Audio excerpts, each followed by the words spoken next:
Hey there everyone, it's AJ Van Rixel and it is time for another video, and in today's video I'm going to be drawing Chise Hatori from the Ancient Magus Bride.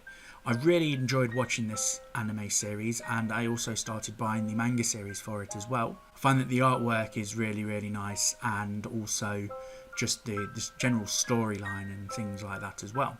So to begin the character sort of design type, whatever it is, I mean the character's already established, so I can't really call it character design because it's already been done. I decided to practice doing various different poses. So to begin this drawing, what I did was I got a sheet of card and decided to start sketching it. I started off really light and focused on the line work to make sure that it was how I wanted it, and then I kind of left it just a day or so after I'd done that to go back to it later on, and I did go back and erase a bit of this skirt. I felt as though the skirt and the legs were a bit off, which I then came back to do. Once I'd done that, I then scanned it in onto the computer and then printed it off again. I'm very reluctant to do line work and start pen work over my original sketches, so this is what I do. I kind of print it off and then go over it on top of the printed version of it. It means that then I can keep the original safe, and if I mess up it doesn't mean I have to start all over again.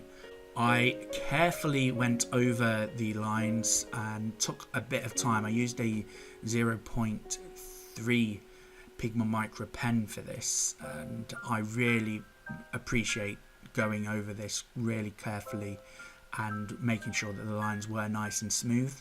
And I did take my time doing this. I believe it's probably the longest part of the entire project that did take this for me to do. Then once I had done the outlines of that, I then actually didn't scan this in this time. I actually did go over for the markers that I used on the original line work for that, which I originally wasn't going to plan on doing. I just forgot to scan it back in and print it off again. But anyway, it worked really well, and before I did that I did actually do some swashes of the different colours that I wanted to use. I wanted to make sure that I got the right sort of colours, the sort of deep green and the reds and the sort of orangey sort of red. She's not really got red hair, she's got sort of orangey reddish hair, so that's what I wanted to accomplish with that. I'm really happy with how this turned out. I use Spectrum Noir markers. I've got a large set of these markers and I really like the way that they spread across the page, and I just feel as though they're really good value markers for the price that they are. And I might come back to doing this character again at another time and doing some of the other sort of styles, because she's got kind of like a sort of... Overall, it took me about 2 hours or so to actually do this. I've obviously spent a bit of time sketching it up as well in various different things in my sketchbook. So I hope you enjoyed this video. I've certainly enjoyed making it. So until next time, ta-ra!